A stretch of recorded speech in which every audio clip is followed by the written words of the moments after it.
Hello dear students, periodic classification of elements या चॅप्टरच्या notes आजच्या व्हिडिओमध्ये आपण डिस्कस करणार आहोत. बऱ्याच स्टुडंट्स मी जसं मध्यंतरी वोटिंग घेतलेलं होतं की तुम्हाला काय सगळ्यात जास्त गरजेचं आहे, तर ऑलमोस्ट 2000पेक्षा जास्त स्टुडंट्सनी सांगितले की आम्हाला नोट्स हवे आहेत. सो तोच पार्ट मी आजच्या व्हिडिओच्या द्वारे देखील कंटिन्यू करत आहे. एक तुम्हाला माझं असं सांगणं आहे की बरेच स्टुडंट्स मला PDF मागतात की PDF द्या. तर तुम्हाला माझं पुन्हा पुन्हा असं सांगणं असेल की इन्स्टेड ऑफ युजिंग PDF तुम्ही तुमचे ह्या नोट्सचा वापर करून तुम्ही तुमचे स्वतःचे नोट्स बनवा. हाताखालून जितकं जाईल तितकं तुम्हाला ते उपयोगाचं ठरेल कन्सेप्ट लक्षात ठेवण्यासाठी वगैरे. आणि म्हणून माझं पुन्हा एकदा तुम्हाला असं सांगणं असेल की तुम्ही हे लिहून काढा नोट्स. सगळ्या नाही बट ॲटलिस्ट त्याचे कीवर्ड्स, इम्पॉर्टंट पॉईंट्स एवढं तरी तुम्ही नक्कीच लिहून ठेवू शकता. ठीक आहे. सो चला, चॅप्टरच्या सुरुवातीला याचे बेसिक कन्सेप्ट्स मी दिलेले आहेत. जसं की स्टेट्स ऑफ मॅटर. तुम्हाला याच्याशी रिलेटेड प्रश्न विचारलेत की बरेचदा अजूनही 10वीला आल्यानंतर सुद्धा स्टेट्स ऑफ मॅटर आणि टाइप्स ऑफ मॅटर याच्यामध्ये मुलांचं कन्फ्युजन होतं. मी जेव्हा क्लासेसमध्ये शिकवत असते जस्ट प्रश्न विचारला की what are the states of matter आणि टाइप्स ऑफ मॅटर, मुलं गोंधळतात. सो तुम्ही पण त्यांच्यापैकी एक असाल की ज्यांना माहीत नाहीये स्टेट्स म्हणजे काय नक्की सांगायचं आहे आणि टाइप्स म्हणजे नक्की काय सांगायचं आहे, तर त्यांनी व्यवस्थित हा पार्ट वाचून घ्या. स्टेट्स ऑफ मॅटर आपण मेन जे आतापर्यंत शिकलो त्या 3 स्टेट्स आहेत, सॉलिड, लिक्विड आणि गॅस. ह्या 3 मेन, आणि मग त्याच्यानंतर जी येते ती बोस, आइन्स्टाईन आणि प्लाझ्मा, अशा एकूण 5 स्टेट्स ऑफ मॅटर आहेत. प्रत्येक स्टेट ऑफ मॅटर ही वेगवेगळ्या टेम्परेचर रेंजला एक्झिस्ट करते, हे एकदा वाचून घ्या. आणि नंतरचा जो प्रश्न आहे टाइप्स ऑफ मॅटर काय कशाला म्हणायचं. So this is the types of मॅटरचं क्लासिफिकेशन. Pure substances, mixture. मग तुम्ही ह्याचं ना एक प्रकारचं क्लासिफिकेशन पण लिहू शकता. टाइप्स ऑफ मॅटर 2 टाइप्स, एकीकडे प्युअर सबस्टन्स, दुसरीकडे मिक्सचर. प्युअर सबस्टन्सेसना परत आपण एलिमेंट्स आणि एलिमेंट्सना परत आपण मेटल, नॉन मेटल, मेटॅलॉइड्स याच्यामध्ये आपण क्लासिफाय केलं.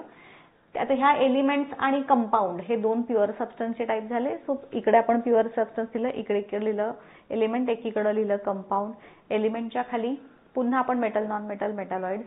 कंपाऊंडच्या खाली आयोनिक आणि कोव्हॅलंट कंपाऊंड असं लिहाल. मग हे एलिमेंटच्या कॅरेक्टरिस्टिक्स काय, कंपाऊंडच्या कॅरेक्टरिस्टिक्स काय, हे सगळं दिलंय. आणि मग इकडे मिक्सचर येतो. मिक्सचरचा परत 2 प्रकार, होमोजिनियस आणि हेट्रोजिनियस मिक्सचर. बेसिक कन्सेप्टचे आपले जे व्हिडिओज मी मध्यंतरी टाकलेले होते, तर त्या व्हिडिओजमध्ये तुम्हाला ह्याच्याबद्दल डिटेल सांगितलेलं आहे. हे बेसिक पार्ट झाले. हेही इथं जे वेगवेगळ्या रंगाने दाखवले ती ॲडिशनल इन्फॉर्मेशन आहे तुमच्या ह्या कन्सेप्टशी रिलेटेड. सो ते जस्ट एक नॉलेज म्हणून तुम्ही बघू शकता. डोबेरेनरचे ट्रायड्सच्या बद्दल ही बेसिक इन्फॉर्मेशन. बेसिक क्रायटेरिया त्यानं काय वापरला, हे क्रायटेरिया त्यानं वापरला. आणि मग जो महत्त्वाचा पार्ट येतो तो म्हणजे डोबेरेनरचा law of triad. When elements with similar properties are arranged in increasing order of their atomic masses, then the atomic mass of the middle element was approximately mean of the atomic masses of other 2 elements. हा डोबेरेनरचा law of triad तुम्हाला सांगायचा आहे. आणि actually मी हा जो इथं chart दिलेला आहे पुस्तका म्हणजे ह्याच्या व्हॅल्यूज इथं जे आले ते थोड्या पॉईंटमध्ये फरक आहे. जर तुम्ही बघायला जाल तर मला असं तुमचं सांगणं असेल, माझं तुम्हाला असं सांगणं असेल की या चार्टपेक्षा तुम्ही टेक्स्टबुकमधला रेफर करू शकता थोडंसं, कारण आन्सर की ज्या आहेत त्या तुमच्या पुस्तकानुसार येतात. सो छोट्या छोट्या पॉईंटसाठी आपले मार्क्स म्हणजे अगदी जिथं आउट ऑफ मार्क पडतात ज्या स्टुडंट्सना, तर त्यांचे मग अशा वेळेस विचार केला जातो पॉईंटमधले फरक वगैरे वगैरे व्हॅल्यूजमध्ये. सो आपल्याला कुठलाही चान्स नाही द्यायचा. सो आपण तिथे तो चार्ट तुम्ही जास्त रेफर केला तरी चालेल. हाही बरोबरच आहे पण थोड्या व्हॅल्यूज पॉईंटमध्ये फरक आहे एवढंच. लिमिटेशन्स दिलेले आहेत. आता तुम्ही पुस्तकात वाचायला गेलात तर हे सगळं सरसकट तुम्हाला बघायला मिळेल. इथं देताना मी पॉईंट वाईज सगळे सेपरेशन दिलेलं आहे. सो तुम्हाला वाचायला आणि समजायला सोपं जाईल. शक्य तितकं छोटं करायचा प्रयत्न केलाय म्हणजे मोठी मोठी उत्तरं पाठ करायची गरज तुम्हाला लागणार नाही. दुसरं आहे न्यूलँड्स लॉ ऑफ ऑक्टेव्ह. त्याच्या पण मग बेसिक क्रायटेरिया जे आहेत, लॉ आहे हा.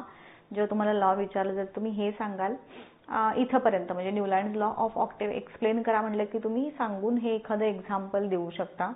पूर्ण हे टेबल काढायची काही गरज नाही. ॲटलिस्ट अप टू कॅल्शियम तुम्हाला जर ही लिहिता आली तर वेल अँड गुड, पण तसं काही अपेक्षा नसते, म्हणजे अपेक्षित नसतं की तुम्ही लिहावंच असं. त्यानंतर लिमिटेशन्स, न्यूलँड्स लॉ ऑफ ऑक्टेव्हचे लिमिटेशन्स तुम्हाला विचारले जातात. हे तोंडपाठ झाले पाहिजेत. Applicable only up to calcium. मग आता हे देखील बघा, तुम्ही पुस्तकात वाचायला गेलात तर सलग एकसारखं पॅरेग्राफमध्ये दिलेलं आहे. इथं मी त्याला पॉईंटमध्ये कन्व्हर्ट केलंय, सो दॅट तुम्हाला ते लक्षात ठेवायला सोपं जाईल. त्यानंतर हे 4 त्याचे ड्रॉबॅक्स झाले. आणि मग पुढचा जो येतो तो मेंडेलिव्ह पिरियॉडिक टेबल. रशियन सायंटिस्ट नाव विचारलं जातं दिमित्री मेंडेलिव्ह. किंवा तुम्हाला असा एक प्रश्न विचारलेला आहे बघा की कोणत्या सायंटिस्टनी, which scientist have classified the elements according to their atomic masses. Atomic मासच्या आधारे एलिमेंटचं क्लासिफिकेशन कोणत्या सायंटिस्टनी केलंय. सो मेंडेलिव्ह आहे, डोबेरायनर आहे, न्यूलँड्स आहे. हे तीनही सायंटिस्टनी एलिमेंटचं क्लासिफिकेशन ॲटॉमिक मासेसच्या बेसिसवरती केलेलं आहे. सो तुम्ही कोणतेही नावं तिथे लिहू शकता. मग आता इथे नंबर ऑफ एलिमेंट्स मी प्रत्येक ठिकाणी दिलेत बघा, तर तेही लक्षात ठेवा. स्पेसिफिकली जे नंबर तुमच्या पुस्तकात दिलेत, ज्या ज्या एलिमेंट्सचे नंबर, जसं की मेंडेलिव्हच्या वेळी 63 एलिमेंट्स नोंद होते, न्यूलँड्सच्या वेळी 56 एलिमेंट वगैरे नोंद होते. सो जे नंबर दिलेले आहेत स्पेसिफिकली बुकमध्ये तेवढे तुम्हाला लक्षात ठेवायचे आहेत. Then comes characteristics or features of Mendeleev periodic table. त्याचं स्ट्रक्चर कसं आहे, ग्रुप्स आणि पिरियड्स. मग ग्रुप कुणाला म्हणायचं, पिरियड कुणाला म्हणायचं, किती ग्रुप्स आहेत, किती पिरियड्स आहेत, ह्या बेसिक माहिती सगळी ह्याच्यामध्ये मी इन्क्लूड केलेली आहे. ही थोडी ॲडिशनल माहिती आहे, हे तुम्ही ह्याच्याकडे नाही गेलात तरी चालेल. आणि नंतरचा जो पाठ होता तो merits of Mendeleev periodic table. तोंड पाठ करायचा हा पाठ. मेंडेलिव्हच्या पिरियडिक टेबलचे मेरिट्स म्हणजे प्लस पॉईंट काय आहेत.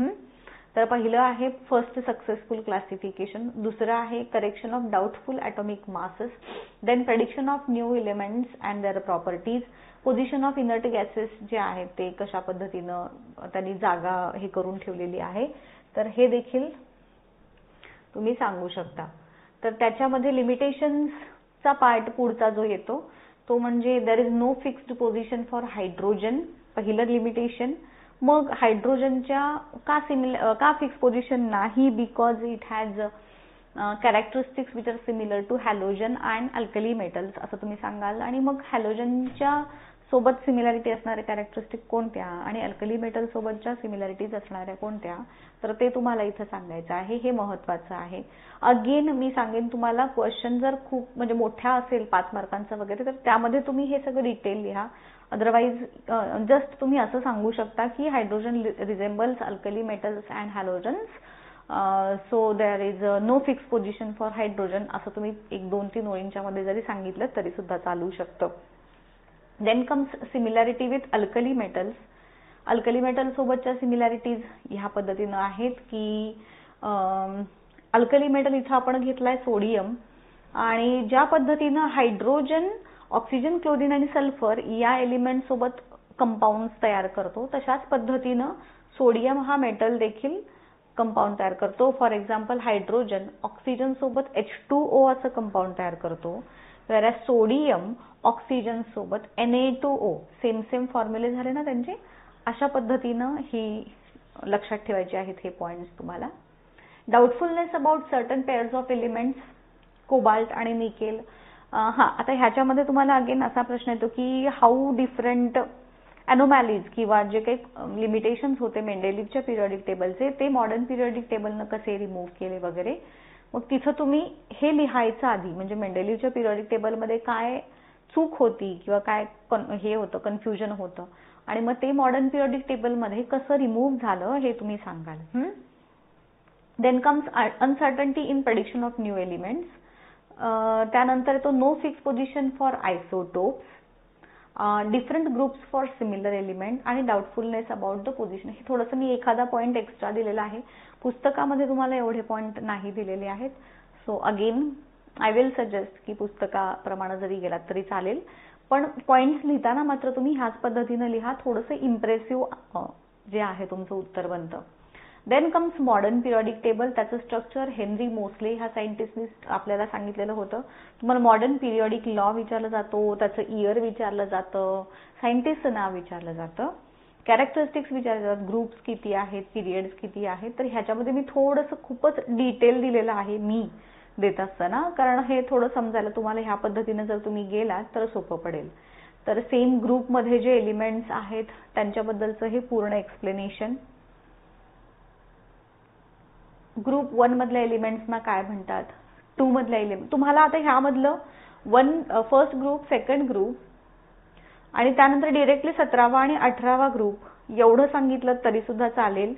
3 ते 12ला ट्रान्झिशन एलिमेंट्स म्हणतात, हे तुम्ही लक्षात ठेवा. कुणाला म्हणतात ट्रान्झिशन एलिमेंट्स? तर ज्यांच्या आउटर 2 शेल्स इनकम्प्लीट असतात त्यांना आपण ट्रान्झिशन एलिमेंट्स म्हणतो.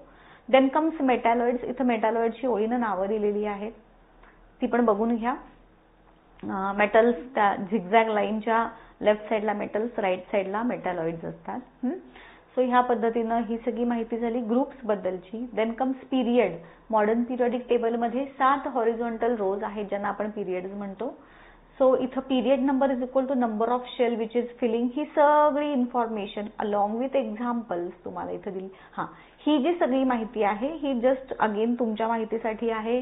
ह्यातलं काहीही तुम्हाला परीक्षेमध्ये लिहायचं नाहीये. फक्त मी ह्याचा कलर चेंज करायचं विसरले. नॉर्मली मी तुम्हाला दाखवताना ऍडिशनल माहिती ही वेगळ्या कलरने दाखवते, पण हे आता विसरली आणि तो हे लक्षात ठेवा.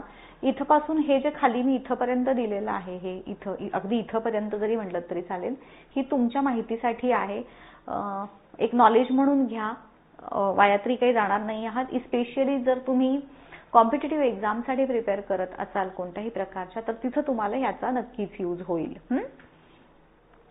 देन कम्स ट्रान्झिशन एलिमेंट कुणाला म्हणायचं, इनर ट्रान्झिशन एलिमेंट्स कुणाला म्हणायचं. तर त्याच्यामध्ये हे परत लॅन्थेनाइड, ऍक्टिनाइड्स येतात. लॅन्थेनाइड, ऍक्टिनाइड्स बद्दल तुम्ही फक्त एवढीच माहिती सांगितली तरी सफिशियंट आहे. म्हणजे अगेन ही पण थोडीशी मी एक्स्ट्राची दिलेली आहे. लॅन्थेनाइड्स म्हणजे किंवा लॅन्थेनाइड, ऍक्टिनाइड्स यांना आपण इनर ट्रान्झिशन एलिमेंट्स असं देखील म्हणतो, हे तुम्ही सांगाल.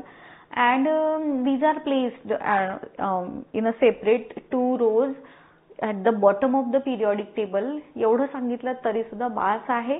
आणि यांच्या आउटर 3 शेल्स इनकम्प्लीट असतात. इतकं तुम्ही सांगितलं तरी सफिशियंट आहे. हे बाकीची ही जी माहिती आहे ती मी अगेन थोडी ऍडिशनल दिलेली आहे. तर इथून तुम्ही सांगू शकता फार तर. Then comes periodic trends. Again another important part. 3 periodic trends आहेत, व्हॅलन्सी, ॲटॉमिक साईज आणि metallic non metallic properties. So periodic trends म्हणजे ह्या 3 ट्रेंड्स ग्रुप्समध्ये कसे चेंज होत जातात आणि पिरियड्समध्ये कसे चेंज होत जातात हे आपल्याला सांगायचं आहे. पहिला जो आहे व्हॅलन्सी. व्हॅलन्सी ग्रुपमध्ये कशी चेंज होत जाते, तर सेम ग्रुप सेम व्हॅलन्सी असते. इथं मी त्याचे एक्झाम्पल्स दिलेले आहेत कशा पद्धतीनं फर्स्ट ग्रुपमधल्या सगळ्या एलिमेंटची व्हॅलन्सी 1 येते, हे इथे एक दाखवलंय. तसंच सेकंड ग्रुपसाठी वगैरे पण असतं, पण तुम्ही एवढं डिटेल न दाखवता फक्त तुम्ही एवढं सांगितलं तरी बास आहे की same group have same valency. For example elements in group have valency 1, 2 मध्ये व्हॅलन्सी 2, इतकं सांगितलं तरी बास आहे. 3 वगैरेचं नाही जरी सांगितलं तरी हरकत नाही. आणि ऑल्सो इथं पहिले 2-3 एलिमेंट्स दाखवले तरी बास आहे. म्हणजे अगेन तुम्हाला इलेक्ट्रॉनिक कॉन्फिगरेशनचं उदाहरण देऊन जर दाखवायचं असेल तर पहिले 2-3 दाखवा, अगदी पोटॅशियम, आणि त्याच्या पुढचं नाही लिहिलं तरी सुद्धा चालेल. Variation in the valency in the periods. तर सेकंड आणि थर्ड पिरियडमध्ये स्पेसिफिकली हा ट्रेंड आपल्याला बघायला मिळतो की व्हॅलन्सी जी आहे ती पहिल्यांदा 1 ते 4 वाढत जाते आणि परत 4 ते 0 कमी होत जाते. कसं ते मी इथे एक्झाम्पल दिलेलं आहे. तुम्हाला एवढं डिटेल दिलेलं सापडणार नाही टेक्स्टबुकमध्ये वगैरे. सो ह्या पद्धतीने हे बघून घ्या की व्हॅलन्सी कशी वाढत गेली आहे आणि मग कशी कमी होत जाते. Then comes atomic size. हे ॲटॉमिक साईज बद्दल ह्याच्यावरती तुम्हाला 1-1 मार्क्सचे प्रश्न असतात.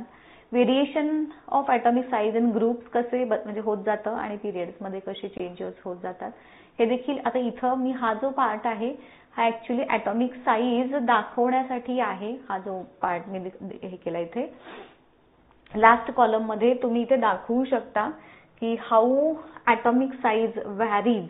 मग इथं तुम्ही लिहिताना लिथियमचा ॲटम मध्ये 2 शेल्स आहेत. सो लिथियमचा ॲटॉमिक साईज सपोज मी असा दाखवला तर सोडियम मध्ये 3 शेल्स आहेत म्हणून सोडियमचा ॲटॉमिक साईज थोडासा मी मोठा दाखवेन. आणि पोटॅशियम मध्ये 4 शेल्स आहेत म्हणून पोटॅशियमचा ॲटॉमिक साईज मी अजून थोडासा मोठा दाखवेन. सो ग्रुपमध्ये टॉप टू बॉटम जात असताना ॲटॉमिक साईज इन्क्रीज होतो हे आपल्याला दाखवायचं आहे या पद्धतीने. Then comes variation in atomic size in periods. पीरियड्समध्ये लेफ्ट टू राईट जात असताना ॲटॉमिक साईज कमी होत जातो. अगेन लिथियमचा जो ॲटॉमिक साईज आहे, बिकॉज पिरियडमध्ये आपण जाताना सेम शेलमध्ये नंबर ऑफ इलेक्ट्रॉन्स वाढत जातात आणि नंबर ऑफ इलेक्ट्रॉन्स वाढत गेल्यामुळे म्हणजे सेम शेलमध्ये तर प्रोटॉन्स आणि इलेक्ट्रॉन्स मधला जो फोर्स ऑफ अट्रॅक्शन आहे तो वाढत जातो. म्हणून यामध्ये सगळ्यात मोठा ॲटम तुम्ही लिथियमचा दाखवाल, त्याच्यापेक्षा छोटा बेरिलियमचा, त्याच्यापेक्षा छोटा बोरॉनचा, त्याच्यापेक्षा छोटा कार्बनचा अँड सो ऑन. सगळ्यात छोटा निऑनचा तुम्हाला दिसला पाहिजे, राईट. सो ह्या पद्धतीनं ॲटॉमिक साईजचं व्हेरिएशन पिरियड्समध्ये तुम्ही दाखवू शकता. हा प्रश्न जो मी तुम्हाला मगाशी सांगत होते ना की how different anomalies in limitations in modern periodic Mendeleev's periodic table are removed by MPT. तर पहिल्यांदा हे सांगायचं की anomalous पोझिशन हे होतं आधी मेंडेलिव्हच्या पिरियडिक टेबलमध्ये, नंतर मग मॉडर्न पिरियडिक टेबलमध्ये ते असं बदलत गेलं. तसंच आयसोटोपच्या पोझिशन बद्दल तुम्ही सांगाल की आयसोटोप बद्दल काय कन्फ्युजन होतं, ते मॉडर्न पिरियडिक टेबलमध्ये कसं रिमूव्ह झालं. तर ह्या पद्धतीनं हे एकदा शांतपणे वाचून घेत तुम्ही ह्याच्यातले कीवर्ड्स लक्षात ठेवा. फॉर एक्झाम्पल मी ह्या पॉइंट्सचे तुम्हाला एक कीवर्ड्स काढून दाखवते, त्या पद्धतीनं तुम्ही बाकीचे पण काढू शकता. Position of newly discovered element हा आता आपला पॉइंट आहे आणि मला हे सगळं पाठ नाही करत बसायचंय. So I will point out the keywords. Since rise in atomic mass was not uniform while going from one element to another, it was not possible to predict how many new elements could be placed in between the known elements. हा मेंडेलिव्हच्या periodic table मधला problem होता. तर तो आता त्याच्यामधलं आपल्याला कसं लक्षात ठेवणार. Rise in atomic mass not uniform, so not possible to predict how many elements could be placed, how many elements could be placed in between known elements. तर हे काही कीवर्ड्स झाले ह्यामधले. त्यानंतर atomic mass increased by 1 from one element to the next in MPT. Therefore, the number of new elements to be discovered in between known elements is equal to difference in atomic number. So, rise atomic mass किंवा atomic number increased by 1. मेंडेलिव्हच्या periodic टेबलमध्ये हे problem होता. तो modern periodic टेबलमध्ये कसा solve झाला तर atomic number हा इन्क्रीज होतोय by 1. Therefore, number of new elements is equal to difference in their atomic number. असं तुम्ही काही कीवर्ड्सच्या द्वारे हे उत्तर मोठी लक्षात ठेवू शकता. त्यानंतर पोझिशन ऑफ हायड्रोजनशी रिलेटेड पण ह्याच पद्धतीनं आहे. बघून घ्या एकदा आणि वाचून घ्या. पॉज करायचं जेव्हा असं काही आलं आणि आपल्याला वाटतं तर तुम्ही थोडंसं पॉज करायचं आणि मग हे पॉइंट्स नोट डाऊन करून घ्या. आहे वेळ, म्हणजे आता बघा माझं हे एक्सप्लेन करून हार्डली 15 ते 20 मिनिटात जर होत असेल तर तुम्हाला लिहायला त्याच्या पुढचे 10-15 मिनिटं लागतात. अर्ध्या तासामध्ये तुमची इझिली पूर्ण चॅप्टरचे नोट्स लिहून होतात. रिव्हिजन व्हायची ती रिव्हिजन होते. तुमचे वेळ वाचायचा तर थोडासा वेळ पण वाचतो प्रिपरेशन मधला. सो त्यानंतरचा पॉईंट आहे इलेक्ट्रॉनिक कॉन्फिगरेशन ऑफ एलिमेंट्स. तर ठीक आहे, ह्याच्यामध्ये तुम्ही एवढं काही लक्ष नाही दिलं तरी सुद्धा चालेल. डायरेक्टली यायचं metallic and non metallic characteristic कडे. Metals are having 2, 3 and 1 electrons, valence electrons. So they have tendency to donate electrons. ह्याच्यामधले कीवर्ड्स कुठले आहेत. 1, 2, 3 valence electron, donate electrons आणि form cation. पॉझिटिव्ह कॅटायन तयार करतात मेटल्स आणि म्हणून मेटल्स हे इलेक्ट्रोपॉझिटिव्ह असतात.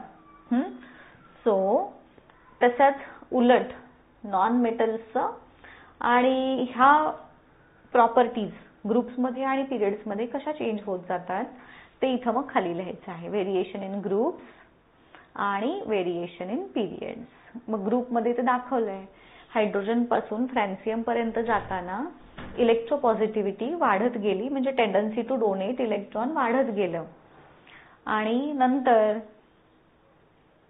ग्रुप 17वा, याच्यामध्ये परत तसंच मोस्ट इलेक्ट्रो म्हणजे आता ह्याच्यामध्ये फ्लोरीन पासून आर्सेनिक शेवटचा जो ॲस्टॅटिन जो आहे त्याच्यामध्ये मोस्ट नॉन मेटॅलिक आणि लिस्ट नॉन म्हणजे तेच उलट आपण ह्या पद्धतीने दाखवू शकतो. म्हणजे नॉन मेटॅलिक कॅरेक्टर हे कमी कमी होत जातात, मेटॅलिक कॅरेक्टर हे वाढत जातात असं तुम्ही सांगाल.